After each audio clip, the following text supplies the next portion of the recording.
Bonjour et bienvenue sur Illustrator.fr. Dans le tuto d'aujourd'hui, je vais vous montrer les bases du logiciel Adobe Illustrator. Parce que déjà je vais commencer par là parce que c'est un logiciel avec beaucoup de fonctionnalités, beaucoup d'outils et qui n'est pas forcément facile à maîtriser quand on n'en connaît pas les bases. Donc déjà pour commencer, vous ouvrez le logiciel. Vous allez avoir cette fenêtre. Vous allez faire Fichier, Nouveau, et là vous allez pouvoir paramétrer votre nouveau document. Donc en mettant un titre, donc par exemple je vais l'appeler test. La taille, donc A3, A4, moi je vais rester en A4. Vous pouvez paramétrer aussi la largeur et la hauteur de votre document, si vous voulez quelque chose de vraiment précis.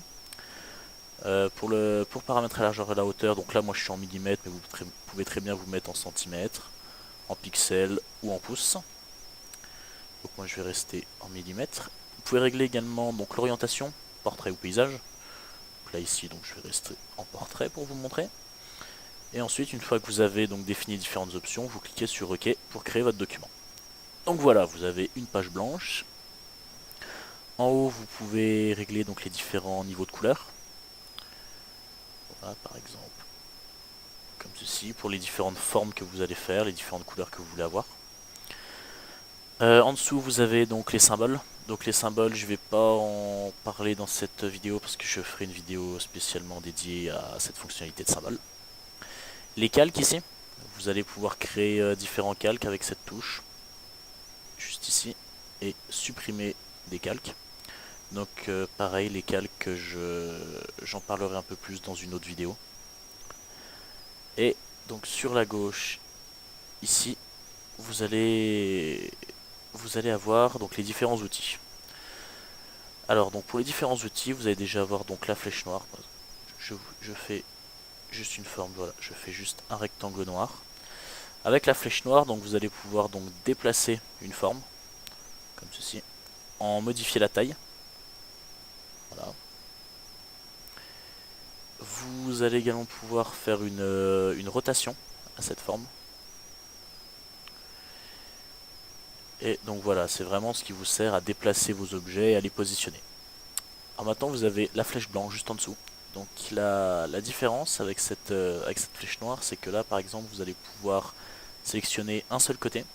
Par exemple, si vous voulez supprimer un trait, supprimer un angle, vous allez juste appuyer sur la touche Sup, et voilà, votre côté est supprimé. Et vous allez pouvoir jouer comme ça sur différentes formes pour en créer des nouvelles à partir de formes très basiques. Donc je reviens en arrière. Alors maintenant vous allez aussi avoir l'outil trait. Donc voilà, vous allez pouvoir tracer des traits, des arcs de cercle, des spirales.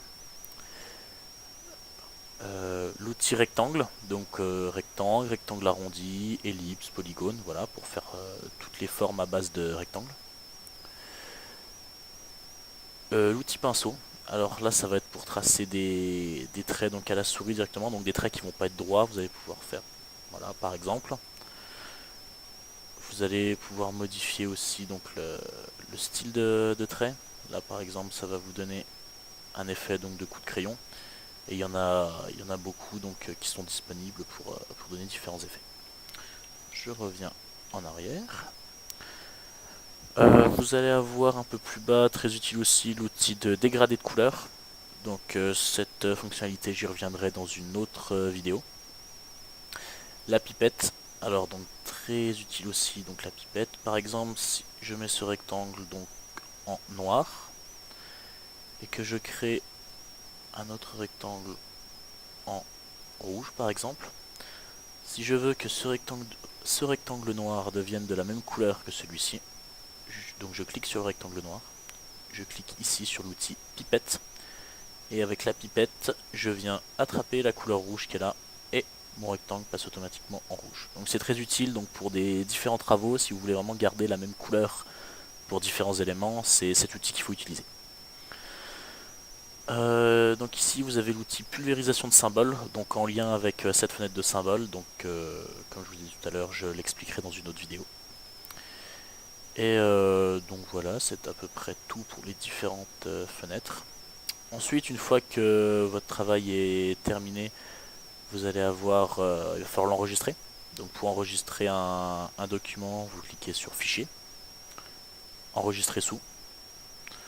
Donc voilà, par exemple, je vais me mettre sur le bureau. Donc là, je l'ai appelé donc, test, comme je l'avais appelé dans le début de cette vidéo.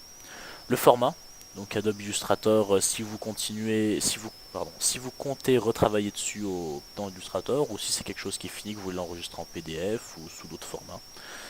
Voilà, il suffit juste de sélectionner dans ce menu déroulant. Ensuite, une fois que c'est bon, vous cliquez sur enregistrer. Là, vous avez différentes options qui s'affichent, mais vous pouvez tout laisser par défaut. Donc vous cliquez sur OK. Et donc voilà, votre document est enregistré, vous pouvez fermer Illustrator et vous allez le retrouver. Donc là, moi je l'ai enregistré sur le bureau, donc je le retrouve sur le bureau. Et vous pouvez le rouvrir. Voilà, c'est tout pour cette vidéo.